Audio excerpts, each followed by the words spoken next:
ചില ടൈമിലൊക്കെ ഞാൻ ചിന്തിച്ചിട്ടുണ്ട് ഈ പെട്രോളിനും അതുപോലെ ബാക്കിയുള്ള എല്ലാ കാര്യത്തിനും ടാക്സ് കൂട്ടിയിട്ട് എല്ലാവർക്കും ഓരോ ഹെലികോപ്റ്റർ എടുത്ത് കൊടുത്തിരുന്നെങ്കിൽ എത്ര ബെറ്റർ ആയെന്ന് ചിന്തിച്ചിട്ടുണ്ട്. നമുക്ക് റോട്ടിലൂടെ മാനുമര്യാദയ്ക്ക് സഞ്ചരിക്കായിരുന്നു.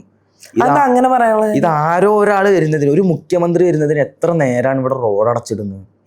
അപ്പൊ ഇത് മുഖ്യമന്ത്രി മാത്രം ബ്ലെയിം ചെയ്യാൻ പറ്റില്ലല്ലോ. കഴിഞ്ഞ ദിവസം ഇവിടെ പ്രധാനമന്ത്രി വന്നിരുന്നില്ലേ, അന്നേരം ഇത് തന്നെയല്ലായിരുന്നു. എല്ലാവരും ഞാൻ കോമൺ ആയിട്ട് അല്ല, കമ്മ്യൂണിസ്റ്റ് എന്ന് പറഞ്ഞുകൊണ്ട് പറഞ്ഞ കോമൺ ആയി പറഞ്ഞതാണ്. ഇപ്പോൾ കേരളത്തിലാണല്ലോ ഇത് ഏറ്റവും കൂടുതൽ അനുഭവിച്ചുകൊണ്ടിരിക്കുന്നത്.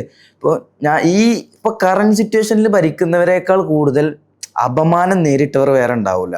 ഇപ്പോൾ ഈ നവകേരള യാത്ര സമയത്ത് ഒരു ഇൻസിഡന്റ് ഉണ്ട്, നിങ്ങളെല്ലാവരും ചിലപ്പോൾ കണ്ടതാവും. കരിങ്കൊടി കാണിക്കാൻ കുറച്ച് പാർട്ടി പ്രവർത്തകർ വന്ന് നിൽക്കുന്നുണ്ട്, പോലീസ് അവരെല്ലാവരും പിടിച്ചു മാറ്റുന്നുണ്ട്.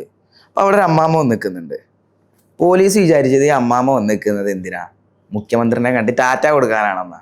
പക്ഷെ കറന്റ് ഉണ്ടായത് അതല്ല, മുഖ്യമന്ത്രി വന്നപ്പോൾ അടിവസ്ത്രം ഊരിയിട്ടാ കാണിച്ചു കൊടുത്തത്. അതിന്റെ കളറ് കറുപ്പായിരുന്നു. പോലീസുകാർ ഒട്ടും എക്സ്പെക്ട് ചെയ്തില്ല. അത്ര നാറിയ ഒരു ഭരണം ഇവിടെ വേറെ ഉണ്ടായിട്ടുണ്ടോ?